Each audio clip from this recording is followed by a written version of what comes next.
Hello friends, हम आज बात करेंगे जिम्नोस्पर्म के साइकस में लैंगिक जनन के बारे में। इसके कई वीडियो होंगे। तो देखो, वैसे तो साइकस की morphology and anatomy and then reproduction, ये तीन चीज़ें पूरे सिलेबस के अंदर हैं।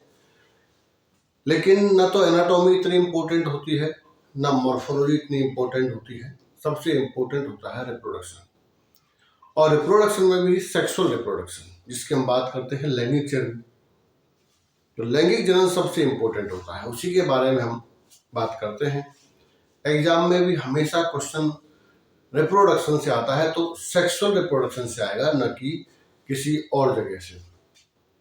हाँ, प्रैक्टिकल के हिसाब से साइकस की लीफ जो पर्ण है वो काफ़ी इम्पोर्टेंट है।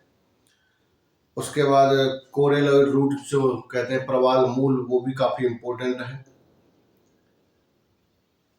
लेकिन एग्जाम के हिसाब से लैंगिक जनन बहुत ही इम्पोर्टेंट है इसका। तो देखो, साइकस जो है एक एक लिंगी पादप है। साइकस एक लिंगी पादप है।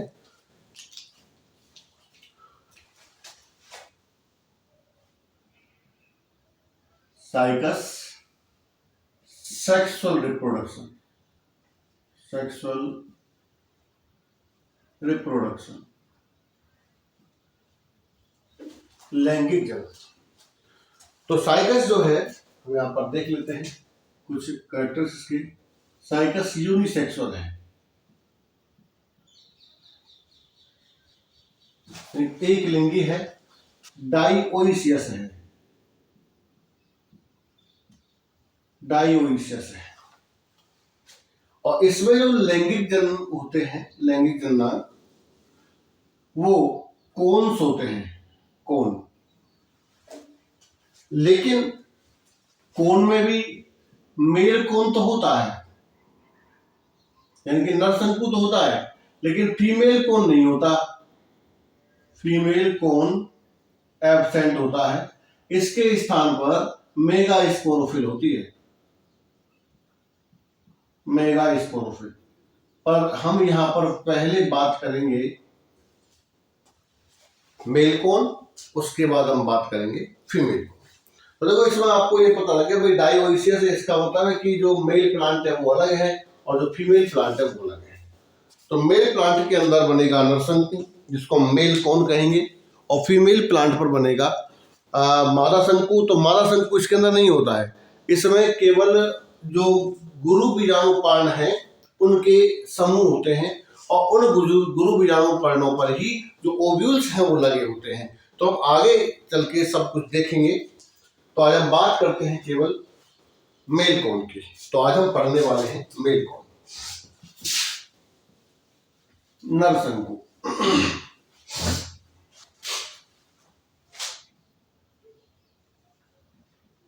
Mail cone of cycas. तो देखो, बात यह है कि इसमें जो जैसे ये पादप है शंकु का, सॉरी, ये साइकस का एक तना है, सपोज दैट। तो इस तने में इस जगह पर इनकी बिल्कुल बीचों बीच से ऐसे, और यहां पर होती है इसकी पत्तियां ऐसे, इस तरह से। तो बिल्कुल बीचों बीच से यहां से इसमें से एक शंकु उत्पन्न होता है, या एक संरचना उत्पन्न होती है जो इस प्रकार से कोन टाइप होती है। तो इसको हम कहते हैं शंकु, इस तरह से। तो जब शंकु उत्पन्न होता है तो उस समय इस तने की वृद्धि यहां पर रुक जाती है, क्योंकि ये बिल्कुल बीच से है ना, बीच से है। तो जब शंकु उत्पन्न हो जाता है या शंकु बन जाता है तो इसकी वृद्धि रुक जाती है। उसके बाद होता यह है कि इस जगह की जो सेल्स हैं ये मेरिस्टेमेटिक हो जाती है, अर्थात विभज्योतकी हो जाती है। और विभज्योतकी होने के कारण अब इसका जो ग्रंथ है यहाँ पर, वो हल्का सा जो ग्रंथ है वो बढ़ जाता है, और बढ़ने के कारण अब जो शंकु इस तरह से हमको दिखाई दे रहा है, ये शंकु अब इस तरह से साइड में लटक जाता है और तना जो है वो वापस से वृद्धि करने लगता है ऐसे। ठीक है, तो इस प्रकार की वृद्धि को हम कहते हैं सिम्पोडियल वृद्धि, सिम्पोडियल ग्रोथ। यानी कि इससे वृद्धि रुक तो जाती है, लेकिन बाद में जो साइकस का जो कोन है, उस कोन के नीचे की जो सेल्स है, आधार जो सेल्स है, वो सेल्स विभज्योतकी यानी कि मेरिस्टेमेटिक हो जाती है। और मेरिस्टेमेटिक होने के बाद अब ये पुनः यानी इसका जो ग्रंथ होता है वो थोड़ा वृद्धि करता है, ये साइड से वृद्धि करती है, तो वृद्धि करने के बाद जो शंकु होता है उसको बगल में धकेल देती है, तो ये साइड में हट जाता है और ये तना जो है वो बाद में ऊपर आसानी से वृद्धि कर सकता है। तो इस प्रकार की जो वृद्धि तने की होती है, इस प्रकार की वृद्धि को हम कहते हैं सिम्पोडियल। क्या कहेंगे इसको? Sympodial growth. अब एक्चुअल में ये शंकु है, ये आपको दिखने में ऐसे और इसके ऊपर इस प्रकार के ये जो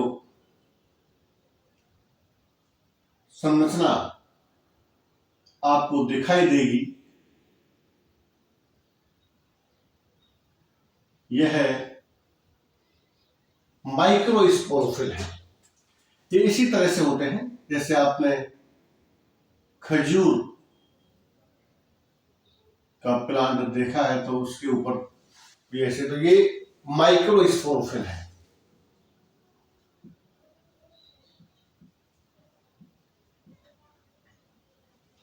तो यहां आप देख रहे हैं ये पूरा शंकु है, इस पूरे शंकु पर माइक्रोस्पोरोफिल किस प्रकार से लगे हुए हैं और कितने हैं।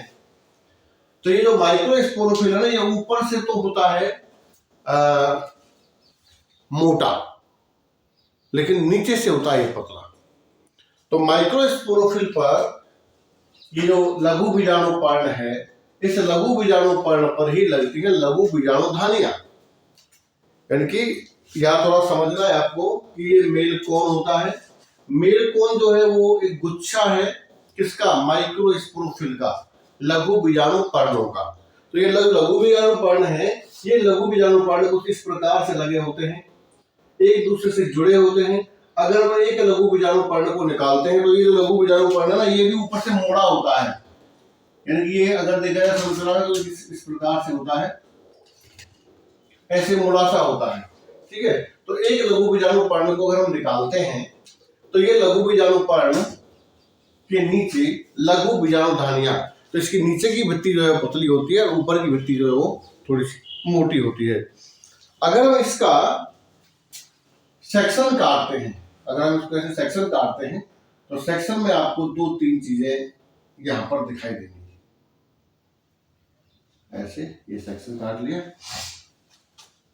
तो इसमें 3 भाग हुए। ये इसका एपिकल है, ऊपरी भाग, ये इसका मिडिल है, मिडिल पार्ट, और ये इसका आधार बेसल पार्ट है, आधारी भाग। तो यहां से इस तरह की संरचनाएं जिनको हम कहेंगे बीजाणु धानियां, ये पाई जाती है।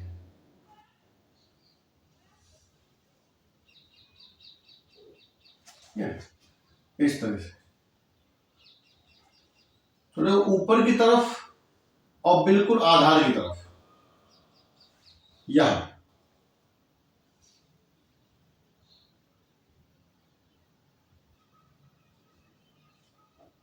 इस तरह से।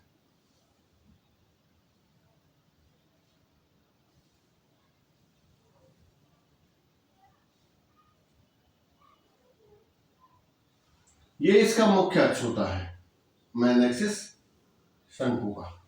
तो इनके अंदर यहां कुछ इस तरह से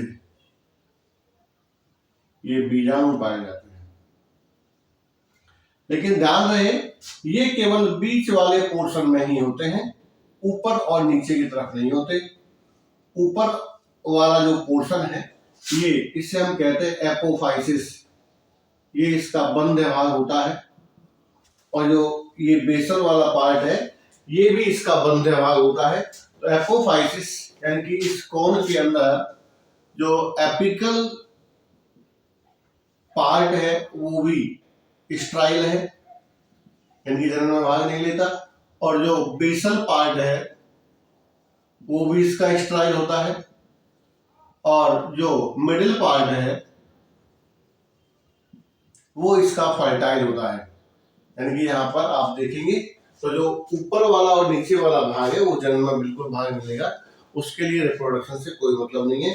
जो बीच वाला जो पार्ट है ये वाला, ये इसमें आपको बीजाणु और बीजाणु धानियां दिखाई दे रही है।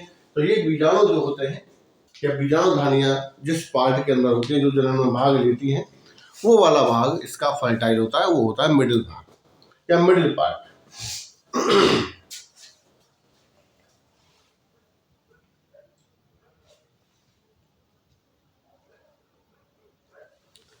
शीर्ष भाग इसका मुड़ा होता है, जो मैंने बताया ना शीर्ष भाग वही है एपोफाइसिस। अच्छा, एक बात और है वो सबसे बड़ी है कि ये पादपों में सबसे बड़ा शंकु होता है, नरशंकु होता है। यानी कि दुनिया में जितने भी पादप हैं उन सभी पादपों में ये नरशंकु सबसे बड़ा होता है। तो एग्जाम में कई बार आ सकता है ये कि सबसे बड़ा नरशंकु किस पादप का होता है। तो एग्जाम में ये कई बार पूछा भी जाता है कि सबसे बड़ा नरशंकु किसका होता है। तो एग्जाम में जो अपना आंसर है वो होता है साइकस का।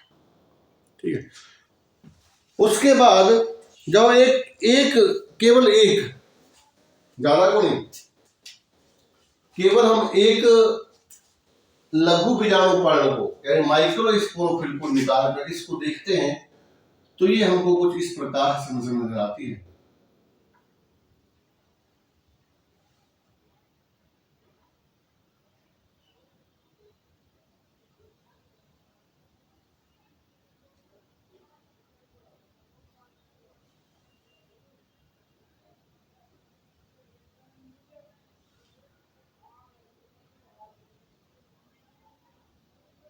ऐसे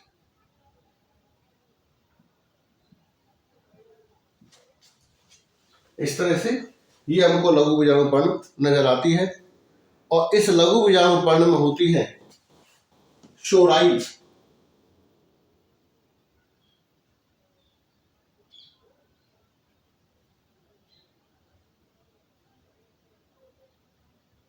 इस तरह से मैं यहाँ पर पूरे नहीं बनाए, कुछ ही बनाई है। ये होती है सोराई, दीज आर सोराई। अगर एक बीजाणुधानी अगर हो तो हम कहते हैं सोरस। तो लघु बीजाणु पर्ण के अंदर बहुत सारी बीजाणुधानियां होती हैं, इसलिए हमने इसको लिखा है सोराई। तो बीजाणुधानियों का पूरा समूह होता है, ऐसा नहीं कि अकेली है। और ये बीजाणुधानियां किस प्रकार से लगी होती है वो भी आप देख लीजिए।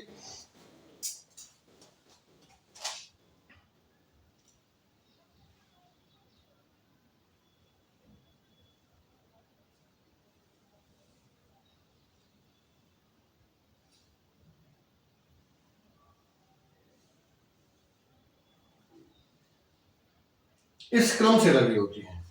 यह है माइक्रोस्पोरोफिल, ये माइक्रोस्पोरोफिल। इसमें यहाँ पर होती है श्लेष्मा या म्यूसिलेज नलिकाएं, ये सब म्यूसिलेज नलिका है। अब ये जो बीजाणुधानी है, ये बीजाणुधानी, इस एक बीजाणुधानी को मैं अलग से बना लेता हूं। ठीक है, एक बीजाणुधानी की संरचना को अगर हम देखें तो इसमें तीन चीजें होती हैं। एक होती है एक्सोथीसियम, सबसे बाहर की तरफ परत जो होती है उसका नाम है एक्सोथीसियम। जो बीच में होती है उसको हम कहते हैं एंडोथीसियम, और जो सबसे अंदर की तरफ होती है उसका नाम होता है टेपिडम। तो जो एक्सोथीसियम है इसकी सेल्स थोड़ी मोटी होती हैं, क्यूटिन युक्त होती हैं। अंदर की जो पतली परत है उसमें क्यूटिन नहीं होता है। तो मैं एक बीजाणुधानी को यहाँ पर बना रहा हूं आपके सामने,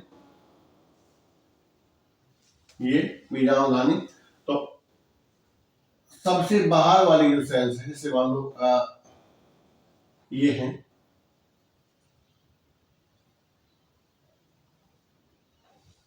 अब एक को बनाओ चाहे आप सबको बनाओ, संरचना सबकी एक समान होगी। इस तरह से ये सबसे बाहर की तरफ है, थोड़ी सी मोटी, क्योंकि इसमें क्यूटिन का जमाव है, ऐसे, ठीक है। अंदर की तरफ होती है एंडोथीसियम, ये थोड़ी सी पतली मिट्टी से होती है ऐसे।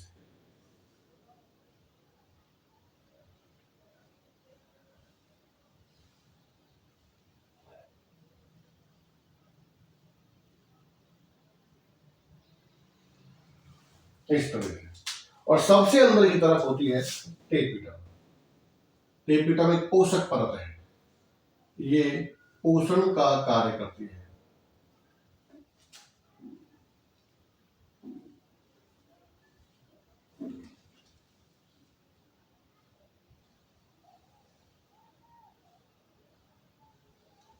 तो ये टेपिटम है, इसके अंदर पोषण है, तो हम इसको थोड़ा सा डिफरेंट दिखा देते हैं इस तरह से।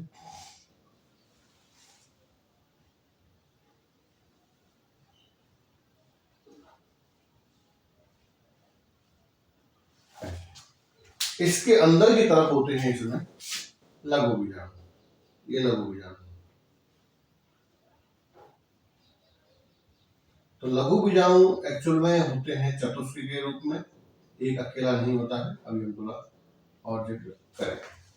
तो ये एक मैंने यहाँ पर बीजाणु धानी बनाई है, तो ये सभी बीजाणु धानी की संरचना बिल्कुल इसके समान होती है, अलग नहीं होती कुछ भी।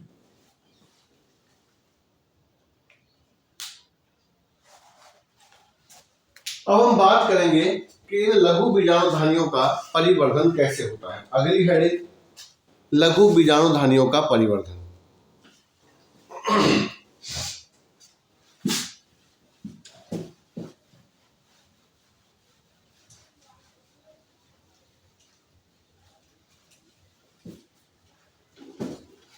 Development of microsporangia, development of microsporangia या स्पोरेंजिया, अकेली है तो स्पोरेंजियम, एक से ज्यादा है तो sporangia. This is microsporangia, microsporangium. अब इसी का हम देखेंगे माइक्रोस्पोरेंजियम का ही।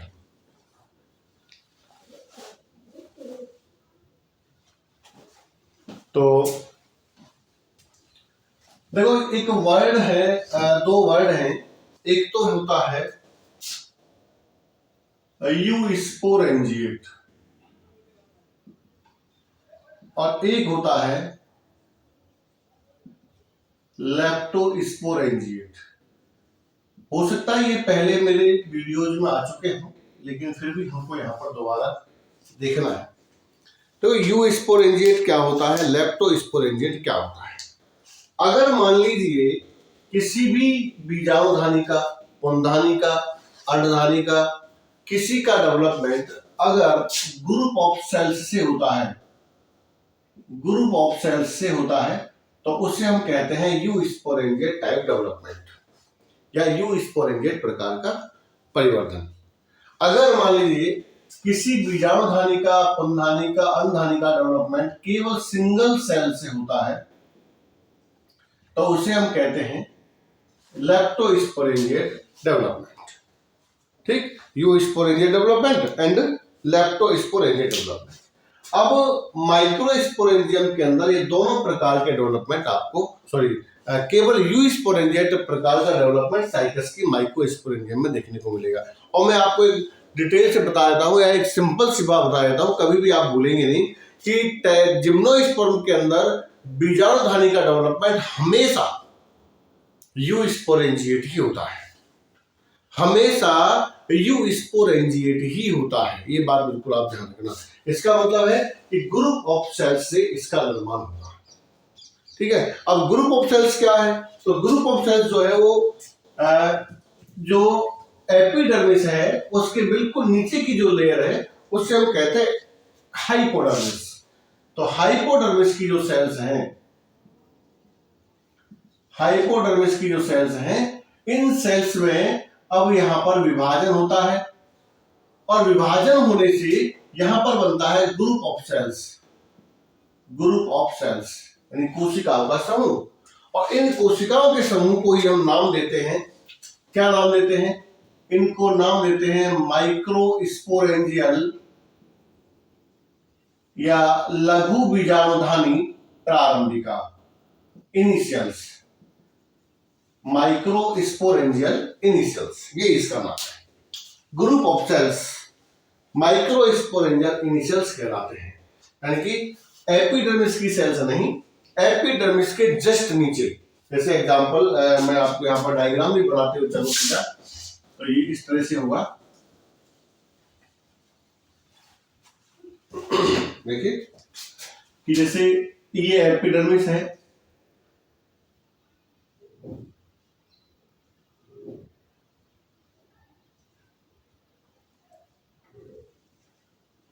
ये एपिडर्मिस, इसके नीचे की सेल्स ये हैं,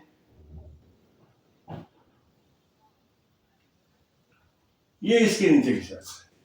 तो इसमें जो ये कोशिका है, मान लो सपोज ये कोशिका, इस कोशिका में विभाजन स्टार्ट होता है, इस कोशिका में विभाजन स्टार्ट होता है, जिससे ग्रुप ऑफ सेल्स बनता है। तो ग्रुप ऑफ सेल्स कैसे बनेगा? ये देखो, ग्रुप ऑफ सेल्स बनता है। तो ये तो होगी एपिडर्मिस, दिस इज एपिडर्मिस, ये आप लिख भी सकते हैं एपिडर्मिस। दिस इज हाइपोडर्मिस, और हाइपोडर्मिस की सेल यहां पर डिवाइड हो रही है, हाइपोडर्मिस। तो ये जो सेल्स हैं ये बार बार डिवाइड करती हैं, छोटी बड़ी कैसी भी हो सकती है आकार में, क्योंकि आकार तो घटता बढ़ता रहता है सेल्स का, शुरुआत में छोटे आकार की होती है, उसके बाद ये बढ़ता रहता है। तो इस तरह से यहाँ पर एक ग्रुप ऑफ सेल्स बन जाता है। तो ये पूरी सेल्स जो हैं ये सब हाइपोडर्मिस की इसी सेल से डेराइव हुई हैं। ये सभी सेल्स को हम इस तरह से ग्रुप ऑफ सेल्स या माइक्रोस्पोरेंजियल इनिशियल्स का नाम देते हैं। और these are microsporangial initials, microsporangial initials.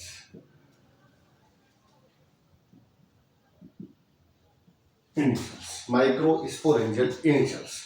तो ये माइक्रोस्पोरेंजिया जो बना है, ये जो बना है ग्रुप ऑफ सेल्स, ये फिर बाद में इस, अब देखिए आगे होता क्या है, अभी हम बाद में बात करेंगे होता क्या है।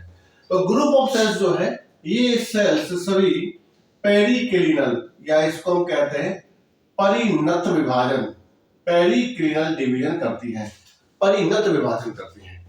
तो परिणत विभाजन होने से अब यहां ऊपर नीचे सेल बनते हैं, ये ध्यान रखना भाई कि परिणत विभाजन, जैसे मान लो ये सेल है और इस सेल के अंदर ये इस तरह से विभाजन होता है, तो इसको हम कहते हैं परिणत विभाजन। जब लेयरिंग करनी हो और अगर ऐसे होता है तो उसको हम कहते हैं अपरत या एंटीक्लीनल डिवीजन। तो ये परिणत विभाजन करती है, जिससे दो प्रकार की सेल्स बन जाती हैं, जिसमें एक को हम कहते हैं primary parietal cells, primary parietal cells, तो या इनको कहेंगे प्राथमिक भित्ति कोशिका या प्राथमिक भित्ति कोशिका। और दूसरी जो है उसे हम कहते हैं प्रप्रसूतक कोशिका या आर्की स्पोरियल सेल, प्रप्रसूतक कोशिका या आर्की स्पोरियल सेल। तो देखो प्राइमरी जो पैराइटल सेल है, इसमें तो बाद में डिवीजन होते रहते हैं, विभाजन, और विभाजन होने से ये जो लेयर बनती है, जो ऊपर वाले इसको हम एक्सोथीसियम एंडोथीसियम जो कह रहे हैं, ये 4 से 5 स्तरीय, 4 से 5 लेयर वॉल का निर्माण हो जाता है। कि ये मैंने जो यहाँ पर सिंगल डबल एक एक से दिखाई है, तो ये 4-5 लेयर की होती है, इसका निर्माण हो जाता है। उसके बाद आर्की स्पोरियल सेल में क्या हुआ? तो देखो आर्की स्पोरियल सेल, अब मैं ये कहूं कि इसमें बहुत सारी सेल्स हैं, ठीक है, तो वह बहुत सारी सेल्स में जो ग्रुप ऑफ सेल्स है ना, तो इनमें से कुछ तो बन गई प्राइमरी पैराइटल सेल और कुछ बन गई, मान लीजिए मैं ये कह रहा हूं भाई, ये जो है ये वाली सेल्स, नीचे वाली सेल्स, ये सेल्स, इन सेल्स को मैंने नाम दिया है आर्की स्पोरियल सेल, आर्की स्पोरियल सेल्स, ठीक है। अब होता यह है कि आज की इस पूरे जो सेल्स हैं, इनके अंदर अब परिणत या पेरिक्लाइनल डिवीजन होता है।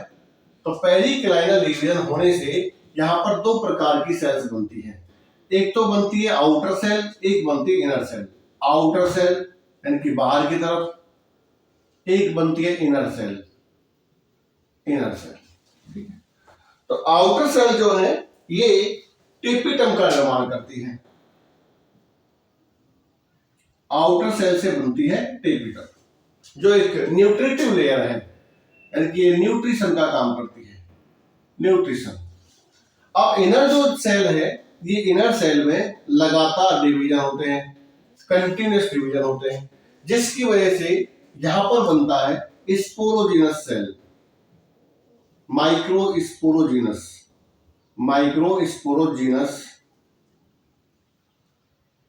सेल, बीजाणुजन कोशिका, लघु बीजाणुजन कोशिका। इनमें और डिवीजन होते हैं, तो इससे बन जाता है स्पोरोजीनस टिश्यू।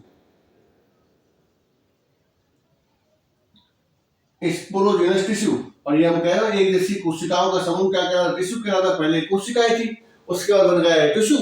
तो एक जैसी कोशिकाओं का समूह टिश्यू या ऊतक कहलाता है। तो micro sporogenous tissue,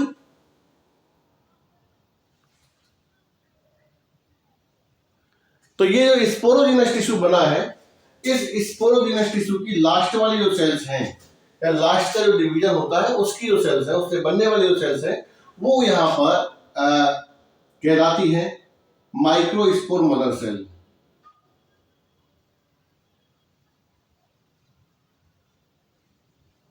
microspore mother cell. और इस माइक्रोस्पोर मदर सेल के अंदर होता है मियोसिस।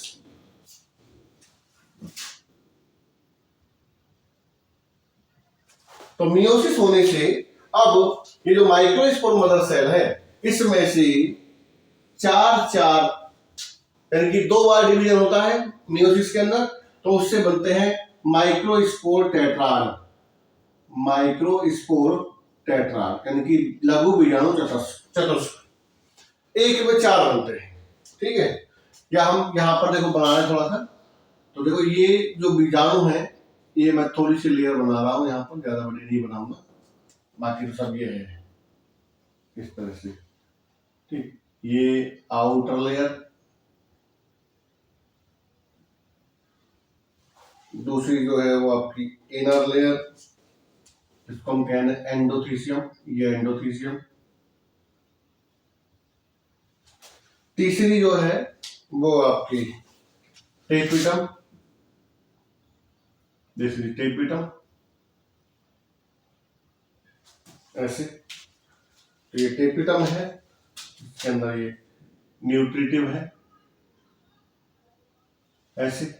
उसके बाद हम जब आगे चले, तो हम कह रहे हैं भाई माइक्रोस्पोर मदर सेल से जब मियोसिस होता है तो माइक्रोस्पोर टेट्राड बनता है। तो माइक्रोस्पोर टेट्राड जो किस प्रकार से बनता है, ऐसे। एक जो है वो हमको सामने से दिखाई देगा, पीछे से सॉरी, सामने से हमें केवल 3 ही दिखाई देंगे। तो ये माइक्रोस्पोर टेट्राड है, इस तरह से। जब ये माइक्रोस्पोर टेट्राड और बना लेते हैं, तो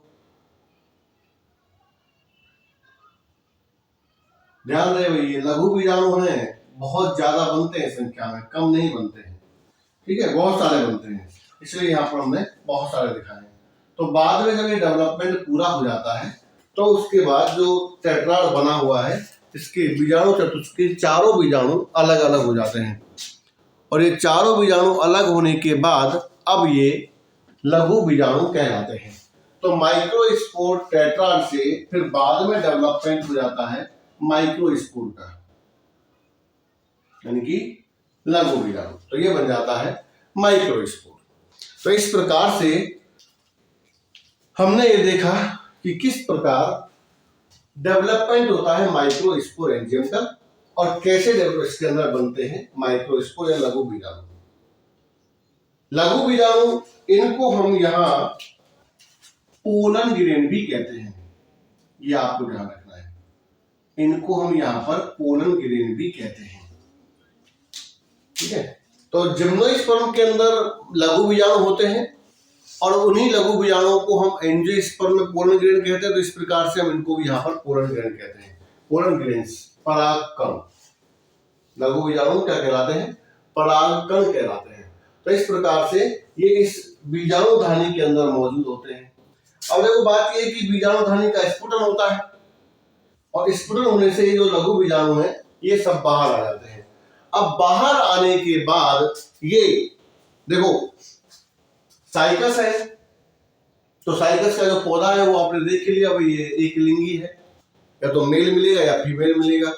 तो साइकस का जो मेल कोन है उससे निकलने वाले लघु बीजाणु कहाँ जाएंगे? साइकस के मादा भाग पर जाएंगे। अब इसमें जो लघु बीजाणु बने हैं, इन लघु बीजाणु का जो डेवलपमेंट है, देखो पहली बात तो ये है कि जो माइक्रोस्पोर या फिर जो लघु बीजाणु या परागकण जो बने हैं ना, इनसे एक नए पादप का निर्माण होता है या एक संरचना का निर्माण होता है जिसको हम कहते हैं मेल गैमेटोफाइट, नर युग्मकोद्भिद। अब उस नर युग्मकोद्भिद अर्थात इनका डेवलपमेंट होने से, तो इनका जो डेवलपमेंट है उसका डेवलपमेंट, कुछ डेवलपमेंट तो होता है परागण से पहले लघु बीजाणुधानी में, फिर उसके बाद परागण होता है और बचा हुआ डेवलपमेंट जो है वो बाद में होता है स्त्रीदानी पराग कक्ष में, पराग प्रकोष्ठ या पोलन चैम्बर के अंदर। तो वो भी हम आगे पढ़ेंगे। ठीक है, तो इनसे बनता है नर युग्मकोद्भिद। ओके, मिलते हैं नेक्स्ट वीडियो में नेक्स्ट लेक्चर के साथ। तब तक के लिए आप देखते रहिए, लाइक कीजिए, कमेंट कीजिए, शेयर कीजिए। Thank you very much.